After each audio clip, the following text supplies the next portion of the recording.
ขอสวัสดีท่านนายกชวนหลีกภัยนะคะที่ให้ความกรุณามาให้สัมภาษณ์ในรายการในวันนี้นะคะยินดีค่ะอย่างแรกเลยเนี่ยนะคะที่ฉันอยากจะถามประวัติ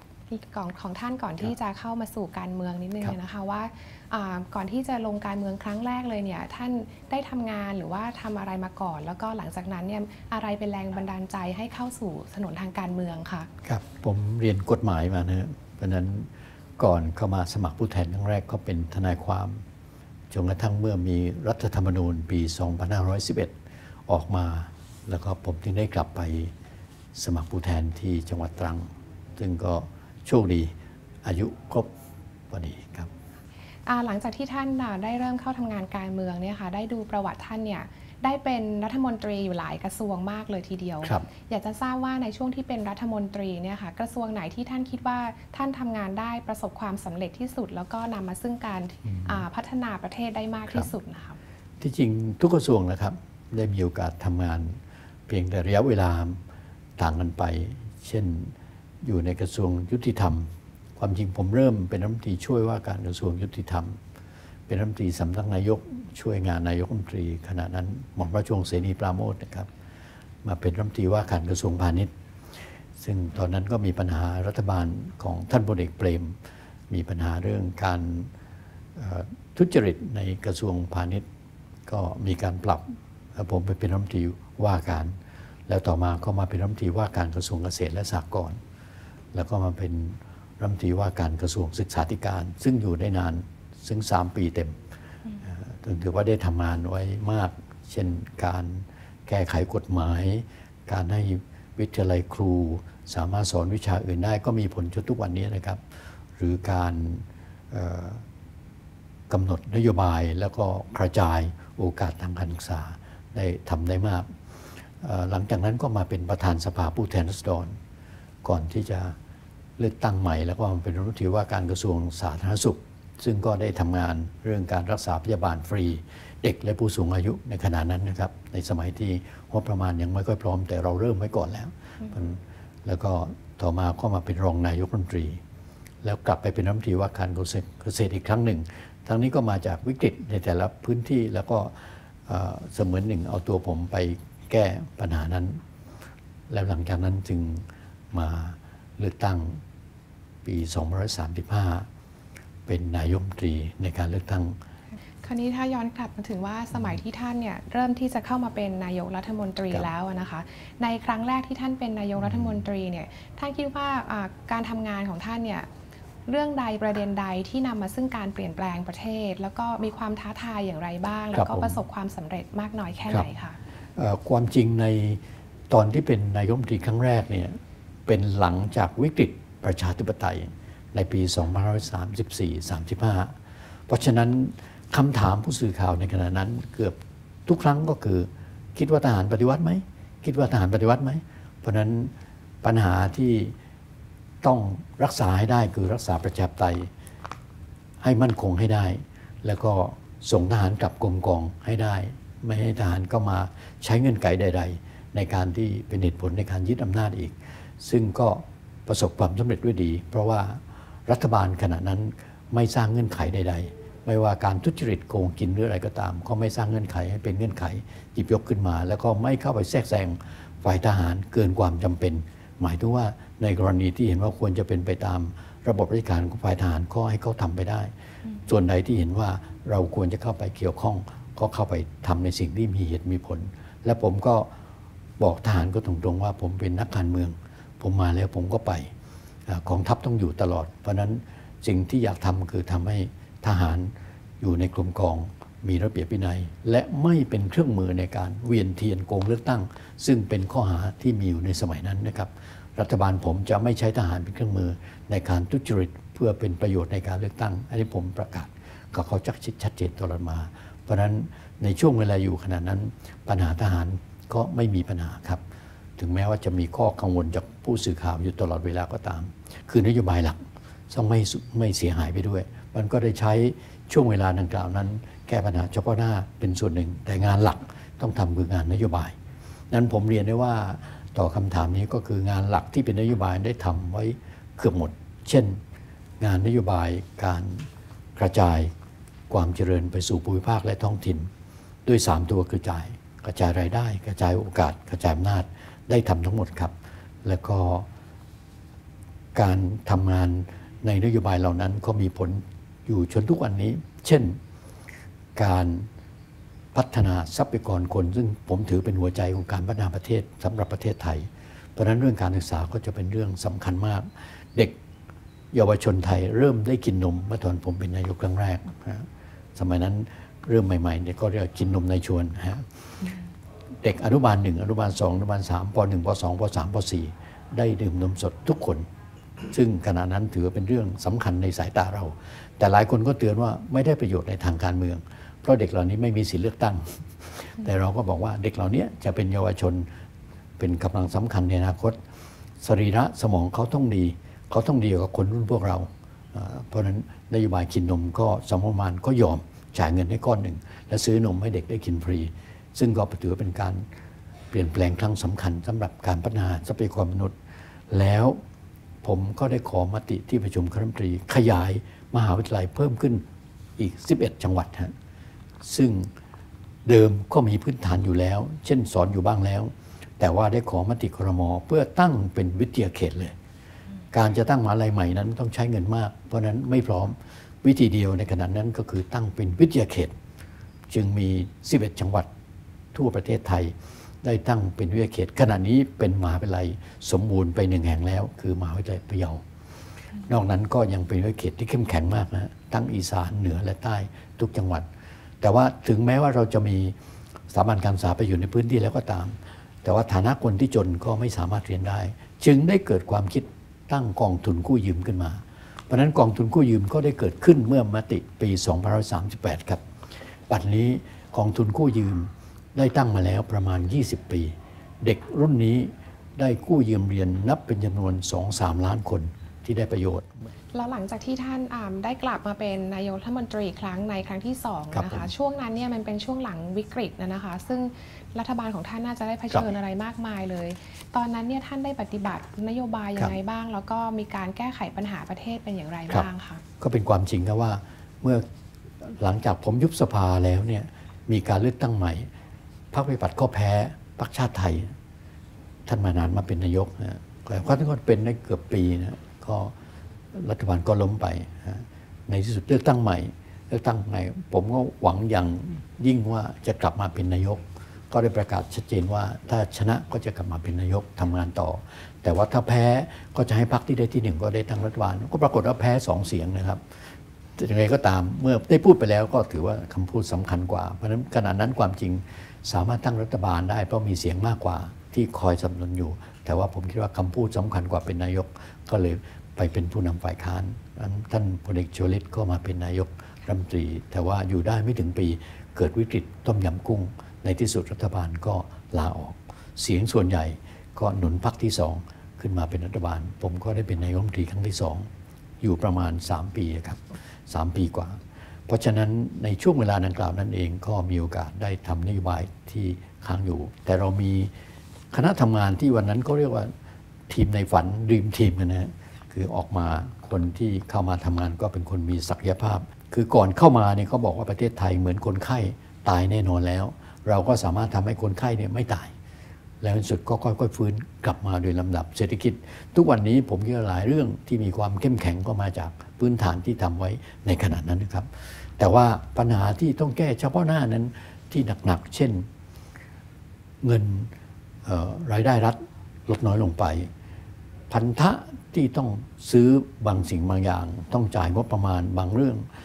ต้องทำทั้ง2เรื่องคือ1ทำต่อ2ขอยกเลิกรายจ่ายบางอย่างที่อยากเล่าให้ฟังก็คือเช่นขอยกเลิกการซื้อเครื่องบิน F-18A ซึ่งเป็นจำนวนหลายหมื่นล้านขณะนั้นเนี่ยผู้รับจ้างคือสหรัฐเขาลงมือทำไปแล้วผมต้องไปสหรัฐเจรจากับรัฐบาลของท่านประธานาธิบดีคลินตันท่านเชิญไปนะฮะแล้วก็ขอยกเลิกสัญญา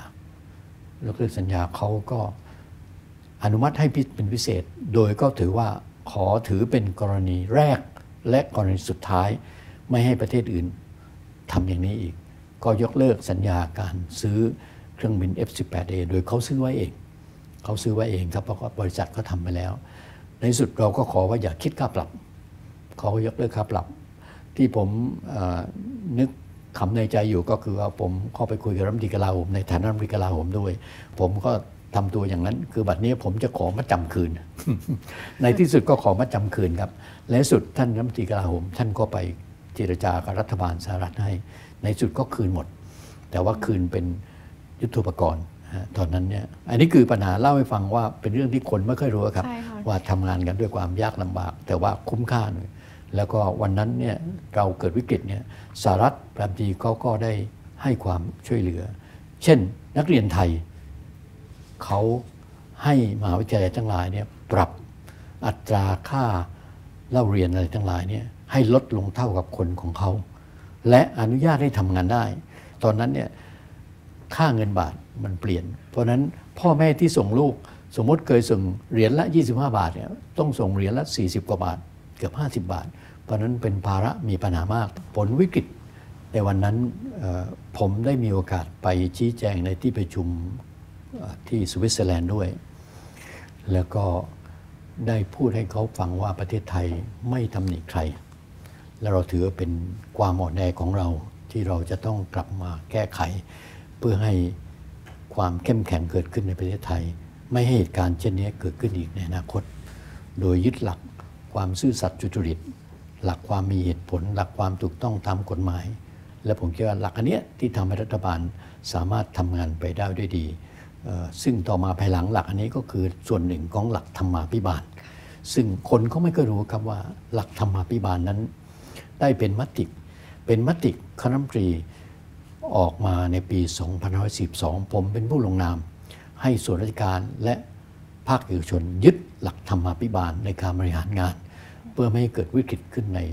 หน่วยงานของแต่ละหน่วยงานรวมทั้งในระดับประเทศซึ่งหลักอันนั้นก็มาตรงกับหลักอันหนึ่งที่ผมยึดในการปฏิบัติก็คือหลักนิติธรรมนั่นก็คือการเคารพกฎหมายเพราะฉะนั้นตลอดเวลาที่บริหารบ้านเมืองนั้นผมจะใช้คำว่ารัฐบาลผมไม่สามารถทำให้ทุกคนรวยเหมือนกันหมดแต่รัฐบาลผมถือว่าทุกคนต้องอยู่ภายใต้กฎหมายอย่างเท่าเทียมกันอันนี้คือหลักสำคัญที่ยึดมาโดยตลอดและต่อมาก็เป็นหนึ่งในข้อหลักธรรมาภิบาลข้อที่1คือหลักนิติธรรม Rules of Law ซึ่งก็เป็นหลักสำคัญยิ่งที่ทำให้ประเทศไทยประชาธิปไตยประเทศไทยอยู่ได้ถ้ารัฐบาลใดหรือบ้านช่วงใดที่บ้านเมืองขาดหลักนี้บ้านเมืองก็จะมีวิกฤตทุกครั้งอันนี้ก็คือส่วนที่ผมคิดว่าเราได้ยึดหลักอันนี้ครับทำงานมาโดยตลอดครับค่ะในข้างนอกนะคะที่สาธารณะส่วนใหญ่เนี่ยภาพพจน์ของท่านเนี่ยเป็นที่รักของประชาชนมากแล้วก็โปร่งใสแล้วก็เป็นที่น่าเชื่อถือของประชาชนส่วนมากนะคะแต่ว่าในบางครั้งคณะรัฐมนตรีของท่านเนี่ยอาจจะมีบางคนบางกลุ่มที่อาจจะมีเรื่องของปัญหาการทุจริตคอร์รัปชันนะคะท่านจัดการเรื่องพวกนี้ค่ะด้วยวิธีใดบ้างคะความจริงเกือบจะพูดว่าในช่วงที่อยู่นั้นก็มีรัฐมนตรีบางท่านที่คนสงสัยนะครับแต่ว่าผมเองจะพูดกับเขาตรงๆนะโดยส่วนตัวจะบอกเขาตรงๆว่าอย่าให้มีเรื่องอย่างนี้นะเพราะว่าถ้ามีเนี่ยผมคุ้มครองไม่ได้ผมบอกเขาตรงๆเลยครับว่าถ้ามีเรื่องอย่างนี้เกิดขึ้นกับนักการเมืองก็ดีรวมทั้งข้าราชการประจำก็ดีผมไม่สามารถคุ้มครองได้แต่ว่าถ้ารัฐบาลตรงไปตรงมาสุจริตผมปกป้องคุ้มครองเองแม้จะมีความคิดอยู่แต่เรื่องใดที่ผ่านคณะรัฐมนตรีเนี่ยจะทำไม่ได้เด็ดขาดบางเรื่องนี่เรารู้ครับว่ารัฐมนตรีเนี่ยมีธุรกิจรับเหมาอยู่แล้วเขาสนใจเรื่องนั้นแล้วเขาก็เหมือนกับผ่านหาเรื่องในเรื่องนั้นถ้าเขาไม่ได้เป็นผู้ประมูลเรื่องอย่างนี้เนี่ยเราจะซักกันตลอดตั้งแต่เช้าจนเย็นถึงแม้จะมีข้อวิตกกังวลอยู่บ้างหรือมีข้อวิพากษ์วิจารณ์อยู่บ้างก็ตามแต่ว่าในสายตาผมเองในขณะนั้นถือว่าทุกคนไม่กล้าที่จะออกนอกกติกาครับค่ะคราวนี้ขอกลับมาถามถึงการเมืองยุคปัจจุบันบ้างนะคะในปัจจุบันนี้ประเทศไทยเนี่ยโดนแบ่งออกเป็น2ขั้วซึ่งก็เป็นปัญหาของการเมืองประเทศเรานะคะท่านมองว่าการแล้วก็อย่างที่ท่านได้พูดทีแรกว่าตัวสมัยที่ท่านเป็นนายกในนโยบายต่างๆก็พยายามที่จะกระจายให้คนมีความเท่าเทียมกันโดยเฉพาะคนจนแต่ปัจจุบันนี้เนี่ยโครงสร้างประเทศมันเปลี่ยนไปโครงสร้างการเมืองมันเปลี่ยนไปอะค่ะท่านคิดว่ามันเป็นเหตุผลมาจากอะไรแล้วมันเป็นไปได้ไหมคะที่วันหนึ่งเนี่ยเราจะกลับมาเหมือนสมัยที่ท่านยังเป็นนายกอยู่อะค่ะความจริงแล้วเรื่องความแตกต่างวันนี้ที่เขาพูดกันมากก็คือเขาบอกเหตุที่ความขัดแย้งเกิดเนี่ยเพราะว่า ระหว่างคนรวยคนจนมันห่างกันมาก ซึ่งผมก็คิดว่ามันไม่ใช่เป็นเหตุผลอย่างนั้นเสมอไปสังคมทุกสังคมมันจะมีปัญหาความเหลื่อมล้ำอยู่เสมอไม่มากก็น้อยแต่อย่างน้อยเนี่ย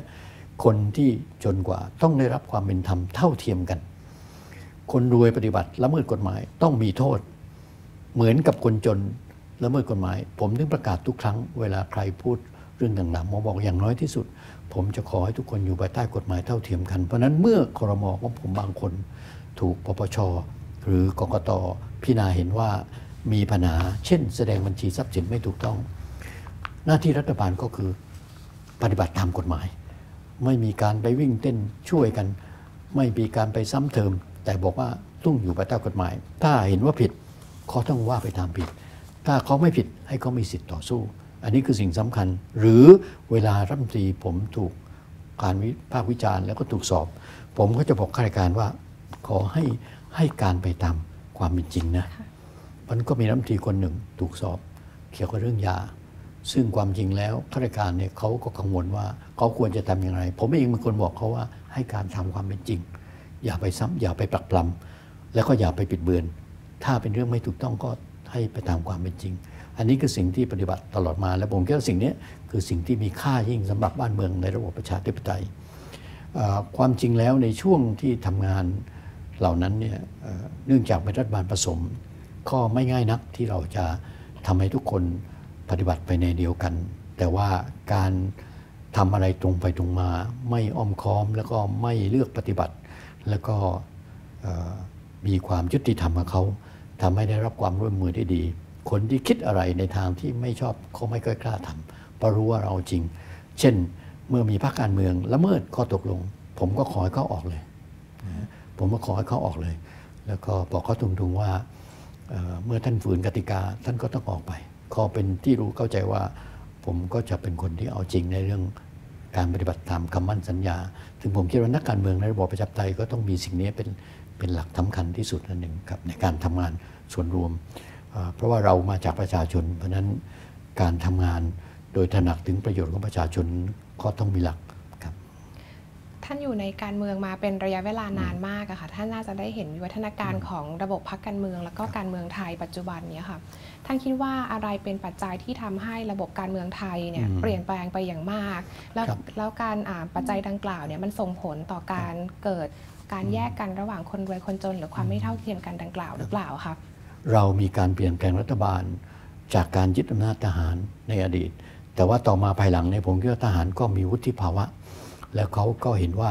วิถีทางนั้นไม่ใช่วิถีทางที่จะทำให้บ้านเมืองไปรอดมันความคิดในการปฏิวัติยึดอำนาจก็หมดไป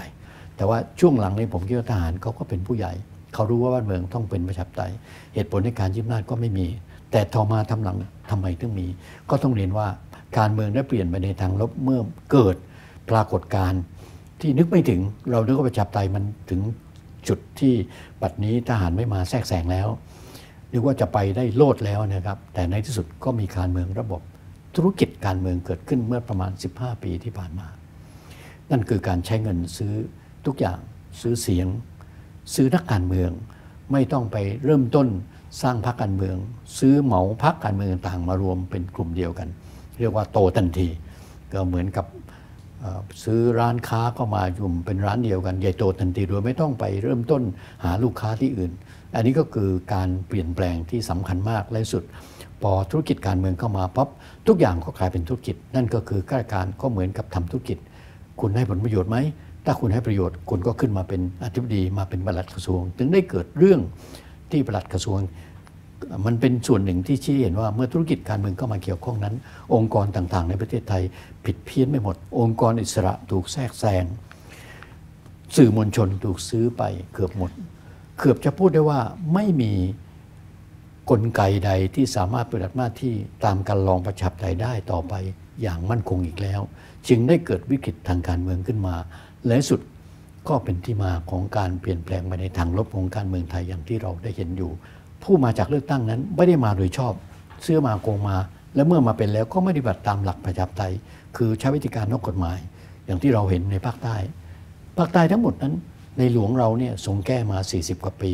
จนบ้านเมืองสงบนะวันหนึ่งไม่รู้ใครมา เปลี่ยนแนวทาง ใช้วิธีการนอกกฎหมายคือยิงทิ้งฆ่าทิ้งสมมติว่าท่านเองเนี่ยถือว่าเป็นสัญลักษณ์ของพรรคเลยทางภาคใต้ก็ว่าได้ถ้าสมมติวันหนึ่งเนี่ยท่านไม่ได้อยู่กับพรรคแล้วเนี่ยค่ะท่านคิดว่าประชาธิปัตย์จะยังคงครองเสียงข้างมากอยู่ในภาคใต้ได้ไหมคะครับผมคิดว่ายังคงสามารถครองเสียงไม่ได้อยู่ครับเพราะว่าเราก็ถือคำถามนี้ก็เป็นคำถามที่เราพูดกันว่าในส่วนหนึ่งผมก็มีส่วนอยู่บ้างนะครับว่าเนื่องจากผมเป็นผู้แทนมานานคนก็ได้รู้จักได้เห็นว่าความผูกพันนี่ก็มีสูงเพราะภาคใต้มีปัญหาหลายเรื่องที่ก็ควรได้รับการแก้ไขให้เท่าเทียมกับภาคอื่นอย่างนี้สสต้องเป็นหูเป็นตาต้องคอยดูแลติดตามถ้าคนไม่ติดตามไม่รู้อย่างข้าราชการผู้ใหญ่หรือผู้ใหญ่ในรัฐบาลเนี่ยบางทีเขาไม่รู้เช่นเขาไม่รู้ว่าถนนมันแย่เพราะเขาไม่เคยเดินทางโดยทางรถยนต์เขานั่งเครื่องบินเวลาอธิบายเนี่ยอธิบายยังไงก็มองไม่เห็นภาพแต่ว่าพอไปนั่งรถยนต์สักครั้งหนึ่งจากกรุงเทพลงไปภาคใต้แล้วก็จะรู้ว่าทำไมมันเป็นอย่างนี้แต่มันมีเรื่องอื่นเช่นวันนี้ในภาคใต้ราคายางตกต่ำเราก็ต้องช่วยดูแลเป็นปากเป็นเสียงว่าชาวบ้านควรจะปรับตัวอย่างไรอย่าไปเรียกร้องจากรัฐบาลทุกเรื่องไปบางเรื่องเป็นเรื่องที่พวกเราจะต้องให้ข้อแนะนำชาวบ้านว่าเรื่องอย่างนี้รัฐบาลไหนก็ทำไม่ได้เรื่องอย่างนี้ทำได้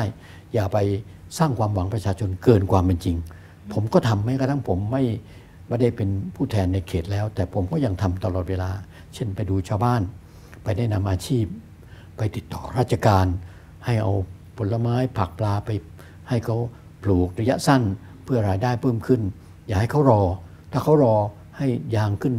100มันไม่รู้จะเกิดขึ้นได้หรือไม่เพราะมันไม่ได้ขึ้นอยู่ปัจจัยภายในอย่างเดียวเพราะนั้นต้องไม่ให้เขารอคือเขาต้องเริ่มทำสิ่งต่างๆเหล่านี้คือเป็นภาระที่ดูจะไกลจากฝ่ายนิติบัญญัติหน่อยแต่ถือว่าเมื่อเป็นผู้แทนแล้วก็ต้องทำครับ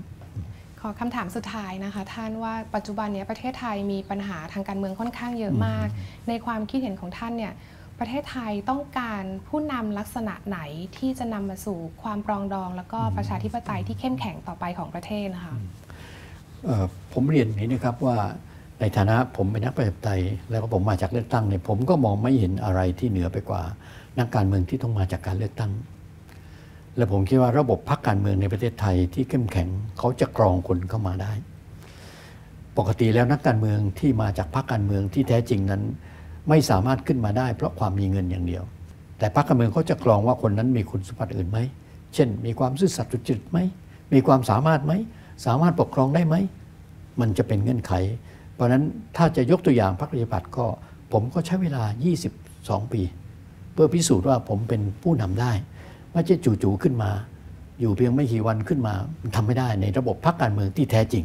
แต่ว่าถ้าพรรคการเมืองเป็นของธุรกิจนักธุรกิจเขาก็ตั้งใครก็ได้ที่เป็นเต้าแก่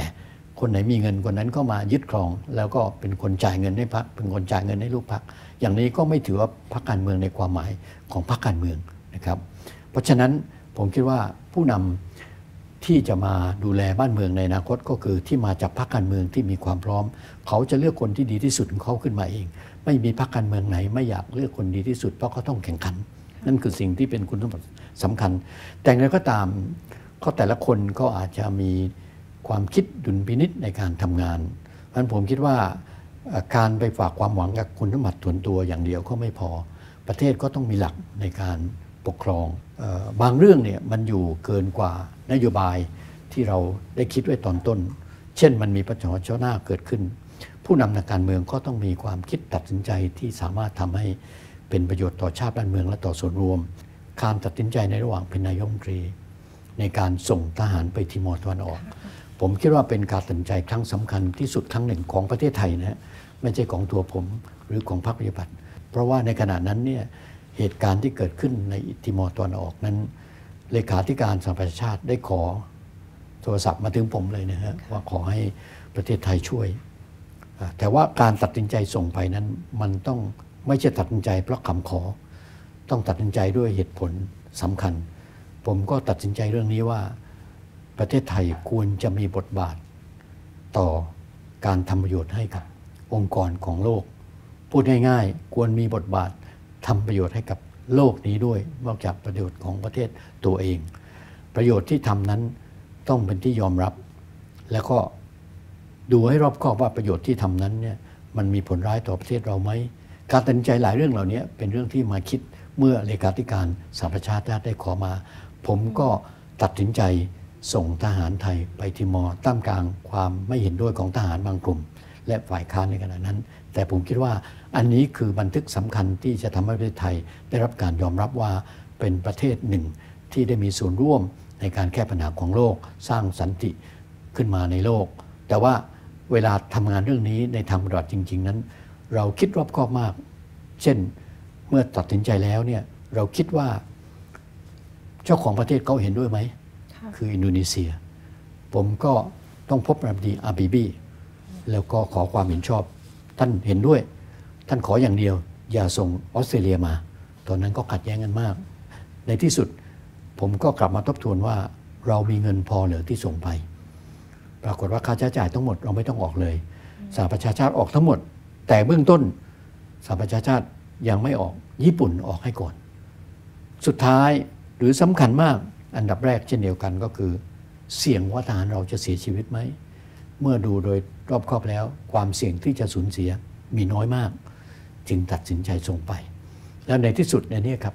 คือเหตุการณ์สำคัญที่ทำให้ประเทศไทยได้รับการยอมรับจากนานาชาติในขณะนั้นผมจำได้เมื่อนำผู้นำประเทศต่างๆประมุขประเทศต่างๆเข้าเฝ้าพระบาทสมเด็จเจ้าอยู่หัวคำแรกที่ผู้นำเหล่านั้นพูดก็คือชื่นชมที่ประเทศไทยได้มีบทบาทและทหารไทยเป็นครั้งแรกที่กลายเป็นผู้บัญชาการกองกำลังสหประชาชาติในต่างประเทศซึ่งสิ่งนี้ไม่เคยปรากฏมาก่อนแล้วก็ในอนาคตก็อาจจะไม่ปรากฏอีกนานนั่นเรื่องหนึ่งหรือเรื่องที่ตัดสินใจบางเรื่องก็อยู่ที่ความยอมรับของเพื่อนบ้านสิงคโปร์กับฟิลิปปินส์ขัดแย้งเรื่องแม่บ้านฟิลิปปินส์ไปทำงานสิงคโปร์เจ้าของบ้านนายจ้างเลิกปฏิบัติแล้วก็กลั่นแกล้งทำให้สองประเทศขัดแย้งกันขัดใจกันการลดความขัดแย้งแก้ปัญหาความขัดแย้งนั้นต้องมีคนกลางช่วยทำงานหน้าที่ผมก็น่าภูมิใจที่ทั้งสองประเทศไว้ใจประเทศไทยเพราะนั้นในขณะนั้นนายกรัฐมนตรีโกจกตงก็ดีท่านบดีรามอสก็ดีไว้ใจเราผมจึงให้รัฐมนตรีช่วยดร.สุรินทร์เป็นคนประสานทั้งสองฝ่ายดร.สุรินทร์ก็บินไปมาสิ่งนี้ไม่ปรากฏเป็นข่าวตั้งแต่นั้นจนบัดนี้แล้วในที่สุดของประเทศก็สามารถทำความเข้าใจกันได้ด้วยดีเรื่องหนึ่งที่อยากจะเรียนให้ทราบคือเมื่อสิงคโปร์ตัดสินใจว่าควรจะมีการประชุมร่วมระหว่างเอเชียยุโรปเรียกว่าอาเซียนเริ่มต้นคิดเรื่องนี้นั้นท่านหารือผมก่อนแล้วก็บอกว่าจะหารือนายกชวนว่าเห็นด้วยไหมถ้าผมเห็นด้วยท่านจะทำต่อถ้าผมไม่เห็นด้วยท่านจะจบท่านไม่ทำต่อผมก็ถือว่าท่านให้เกียรติมากผมก็บอกผมเห็นด้วยกับท่านในสุดท่านนายกรัฐมนตรีโกจกตงก็เป็นตัวประสานจึงให้ประเทศไทยเป็นประเทศแรกเป็นเจ้าภาพจัดประชุมอาเซียนการตัดสินใจเหล่านี้การตัดสินใจครั้งสำคัญในบางโอกาสที่ไม่ได้มีการเตรียมมาล่วงหน้าซึ่งผมคิดเขาต้องอาศัยความเข้าใจความเรียนรู้ความรู้ประวัติศาสตร์และการคิดไปข้างหน้าเพราะนั้นเวลาทำงานที่ผมเรียนไว้แต่ต้นก็คือว่าในฐานะรัฐบาลนั้นมีปัญหาเฉพาะหน้าและปัญหาระยะยาวปัญหาเฉพาะหน้าจะเป็นตัวที่เป็นข่าวสารอยู่ทุกวันเราจะต้องไม่ทำให้ปัญหาเฉพาะหน้าเนี่ยเป็นอุปสรรคในการทำงานระยะยาวในอนาคตให้เกิดขึ้นเพราะฉะนั้นในช่วงระยะเวลาที่มีโอกาสได้เป็นผู้นำก็ทำให้ความสำคัญของเพื่อนบ้านเป็นไปได้ด้วยดีการให้ข้อมูลที่ตรงไปตรงมากับเพื่อนบ้านรวมทั้งการที่เราให้ความสำคัญกับเพื่อนบ้านบางครั้งเราสามารถทำให้ข้อขัดแย้งระหว่างภูมิภาคลดลง